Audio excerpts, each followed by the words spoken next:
वालेकुम, मैं हूं आपका होस्ट, आपका दोस्त रनर खोसो, हाजिर एक नई वीडियो के साथ। आज हमारा टॉपिक है शिमला डिप्यूटेशंस 1906। हिंदू पाक हिस्ट्री का टॉपिक है। शिमला डिप्यूटेशंस की बुनियाद कब रखी गई थी? 1906 के अंदर रखी गई थी। हुआ कैसे कि 1905 में इंग्लैंड में यूके के अंदर इलेक्शन होते हैं जिसमें लेबर पार्टी जीत जाती है और फिर वो एक अनाउंसमेंट करते हैं, अंग्रेज़ एक अनाउंसमेंट करते हैं हिंदुस्तान के अंदर। वो बोलते हैं हिंदुओं को कि भाई हम इंडिया के अंदर एक नया कॉन्स्टिट्यूशन रिफॉर्म्स लाने वाले हैं।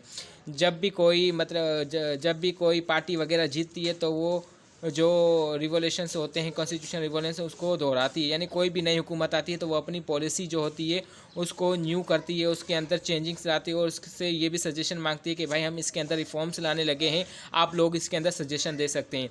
अच्छा, तो अंग्रेज़ों ने जब लेबर पार्टी उनकी जीत गई तो वो एक कॉन्स्टिट्यूशन बनाने लगे। उन्होंने कहा भाई हम कॉन्स्टिट्यूशन के अंदर रिफॉर्म्स लाने लगे हैं और ये हिंदू को बता रहे थे और हिंदुओं को कहा कि आप लोग अपनी राय दे सकते हैं। जब 1905 में पार्टीशन ऑफ बंगाल की बात की गई थी, तकसीम बंगाल की बात की गई थी, तो पाकिस्तान के जो मुसलमान थे वो ज़्यादा खुश हुए थे कि भाई इससे फ़ायदा ये होगा कि पार्टीशन बंगाल का जो मकसद ये था कि इनके दो हिस्से थे जिसमें मुसलमानों की तादाद ज़्यादा थी और हिंदुओं की तादाद कम थी, जिस वजह से पार्टीशन ऑफ बंगाल पे तकसीम होने पर मुसलमान खुश हो रहे थे। फिर बाद में इसके ऊपर एक तनसीक भी हुई, इस पर भी हम मज़ीद वीडियो बना के मैं आपको मज़ीद बताऊँगा।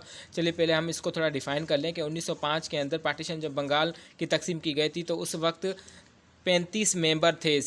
इसके 35 मेंबर थे और सर आगा खान ने वफद एक बनाया जो कि कहाँ पे मिले थे? शिमला के मकाम पर मिले थे। किससे? लॉर्ड मिंटू से सर आगा खान मिले। उन्होंने कहा कि भाई आप जो ये कॉन्स्टिट्यूशन बनाने जा रहे हैं उसके अंदर ये तब्दीलियाँ लाजमी लेके हैं ताकि हम मुसलमानों की जो उनको खसूसियन नुमाइंदगी दी जाए और उनकी एक अलग सेपरेट इलेक्टोरेट बनाए जाएँ, उनको एक अलग हकूक़ दिए जाएँ, यूनिवर्सिटीज़ के अंदर उनके मुसलमान नुमाइंदों को भर्ती किया जाए।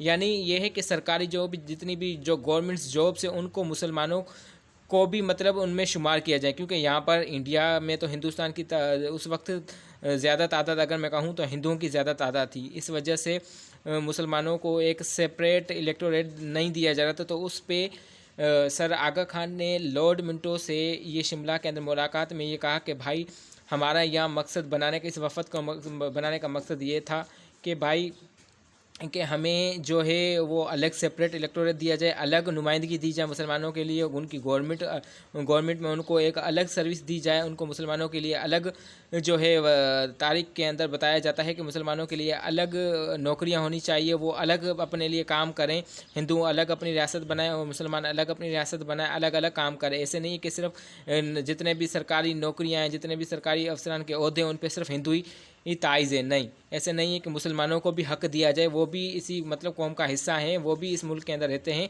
तो उनको बराबर के हकूक़ देने चाहिए। अलीगढ़ यूनिवर्सिटी जो बनाई गई थी सर सैयद अहमद ख़ान के दौरे खिलाफत के अंदर जो ये चीज़ बनाई गई थी उसमें ये भी बताया गया था कि हम मुसलमानों के लिए एक अलग इलेक्टोरेट बनाना मुनासिब समझते हैं, उनके लिए अलग नुमाइंदा चुनना मुनासिब समझते हैं।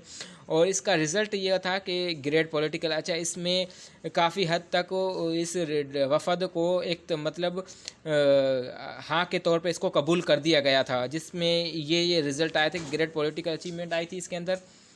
फॉर मुसलमानों के लिए acceptance of the Muslim demands under Mintu मॉलर reforms 99 तक मॉलर रिफॉर्म्स के तहत मुसलमानों के लिए ये बात मानी जा चुकी थी। फिर उसके बाद मुसलमानों की जो बुनियाद थी वो और भी मजबूत होने लगी थी।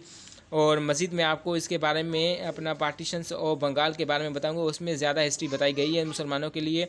तो यहाँ पे ये मकसद था कि इसको बनाने का बेसिस और मुसलमानों की जो बेस है उसको मजबूत किया जाए, यूनिटी एंड ऑर्गेनाइजेशन, तंजीम के अंदर इत्तेहाद बनाया जाए, मुसलमानों को नुमाइंदगी दी जाए, उसको उनके अलग वोट लिए जाएँ, उनके अलग वज़रा होने चाहिए पाकिस्तान इंडिया के अंदर। ये था कि उस वक्त इंडिया जो थे, हिंदू तो थे, वो मुसलमानों पे तो वैसे भी जुल्म करते। अब जब से अंग्रेज़ वहाँ आए, अंग्रेज़ों ने क्या करा कि उन्होंने हिंदुओं को भर्ती करना शुरू कर दिया। मुसलमान तो पहले से बेचारे जुल्मों के इंतहा में थे, अब मुसलमानों को क्या पता कि अंग्रेज़ भी हमारे साथ मिलकर हिंदुओं के साथ मिलकर वो भी और भी तबाही का सबब बनेंगे। तो उस वक्त मुसलमानों पर ज़्यादा जुल्म हो रहा था। इस पर सर सैयद जो अपना علی گڑھ کی موومنٹ بنانے والے جو سر آغا خان تھے انہوں نے لارڈ منٹو سے ملاقات کی اور بتایا کہ بھائی الگ سے پریڈ بنایا جائے، ہم یہ وفد اس لیے بنائیں تاکہ مسلمانوں کو اس کا حقوق ملے۔ امید کرتا ہوں آپ کو یہ میری بنائی ہوئی ویڈیو ضرور پسند آئی ہوگی۔ اگر کوئی چیز سمجھ میں نہ آئی ہو، بات سمجھ میں نہ آئے تو مجھ سے پوچھ لیجیے گا۔ شکریہ، جزاک اللہ، خوش رہیں۔